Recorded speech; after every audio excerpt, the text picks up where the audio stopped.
The most expensive elections in American history and therefore in the world have taken place.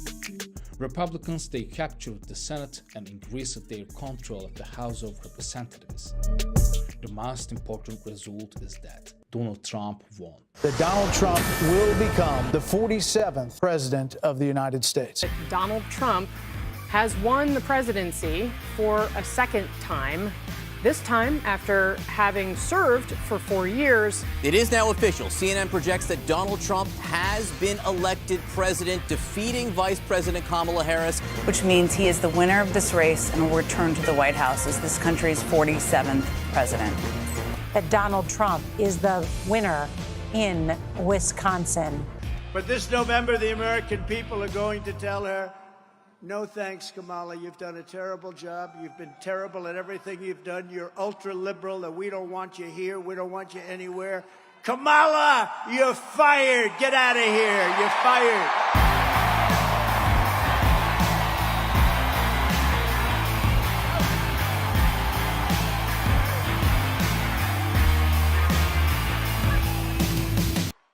So, what the US elections of 2024 whispered to us? Let's listen a little. Donald Trump and his campaign team ran off the most comprehensive election campaigns of the digital age. At the same time, they pursued a very risky strategy. Trump has said almost nothing to reach out to new voters, to go beyond his base, or rather his fan base. There were basically three factors that made the American electorate decide: democracy, economy, and migration. It seems that Trump won the debate on all three of these issues. So, who really won? Donald Trump? Yes, that's right, he won. But with Trump, populism has also won. Trump is a leader who knows how to sneak populist politics, how to adapt to it. He has spent his life trying to play the winning horse. He is competitive in every field. Trump's win has delighted other populist leaders around the world. Hungarian Prime Minister Viktor Orban promised to pop a few bottles of champagne if Trump won the election. We will open several bottles of champagne if Trump is back. We will open several bottles of champagne if Trump is back. And of course Putin. I don't know whether he was sad or happy about Trump's election, but he said that Trump was behaving like a man. Хотя это, конечно, знаете, на драйве, на таком, все как бы, человек проявляет себя в условиях, в экстраординарных условиях. Вот здесь человек проявляет себя, и он себя проявил, на мой взгляд, очень правильным образом, мужественно, как мужчина. President Javier Milei of Argentina. He has long been a strong supporter of Trump. Let's correct the term, strong supporter. He describes himself as a MAGA supporter of Trump. When Milei saw Trump at the Concerted Political Action Conference last February, he couldn't resist and greeted him with a hug. President! Nice to meet you. This is a very big pleasure to know you, President.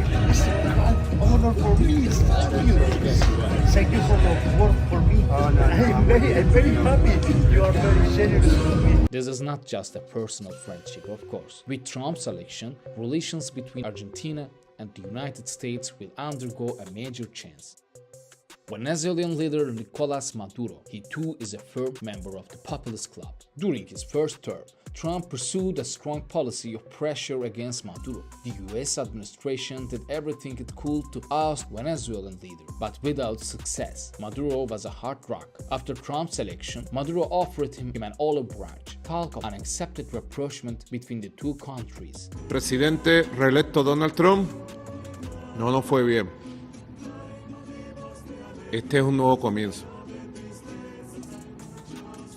para que apostemos a ganar y le vaya bien a Estados Unidos, le vaya bien a Venezuela y siempre abogamos para que le vaya bien a América Latina y el Caribe. Slovakia's Prime Minister Robert Fico is one of those who welcomed Trump's arrival. The two leaders also have similarities. Both have been assassinated in the past year and both have survived.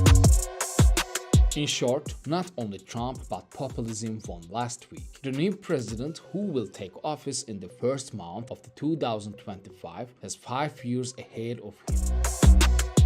Commentators don't think much will change in American foreign policy, but I don't think so. American foreign policy will change rapidly in a short period of time. Let's briefly discuss the critical issues that will affect the Trump era. First, let's talk about the concern in Europe.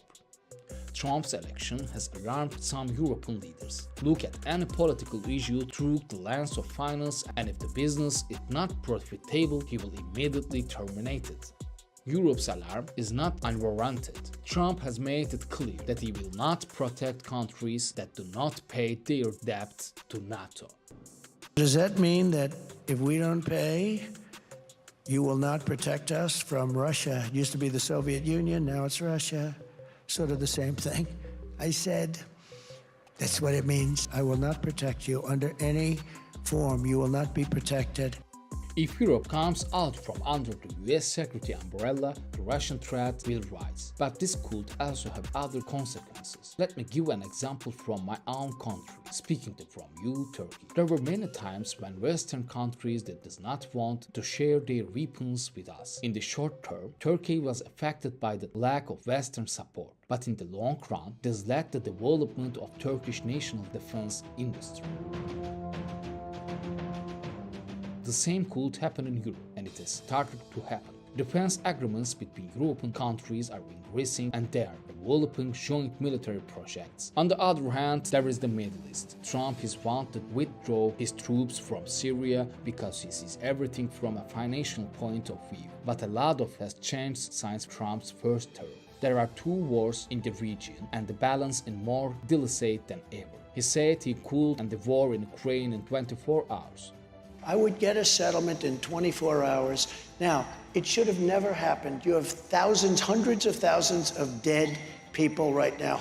Likewise, Israel has said that it can end the Palestinian war quickly. But there is no expectation that Trump will solve the problems in Palestine. Trump doesn't care about civilians in Gaza. He cares about the less costly war under his control. The Democrats supported Israel genocide in Palestine through the Netanyahu government. The US staying out of the war and disagreements between Israel and the US could lead Trump to make matters into his own hands. Biden's calls for ceasefire were getting on Netanyahu's nerves. This will no longer happen. Netanyahu already dismissed Israeli Defense Minister Yoav Gallant immediately after Trump was elected president. But Trump ran on the promise of ending wars, and everyone knows that Trump does not want this cost. Since October 2023, America has sent $8 billion in military aid to Israel, and at least 4 American soldiers have died in connection with the conflict. During his first term, Mr. Trump abandoned the Joint Comprehensive Plan action with Iran, the 2015 agreements that put limits of Iran's nuclear program.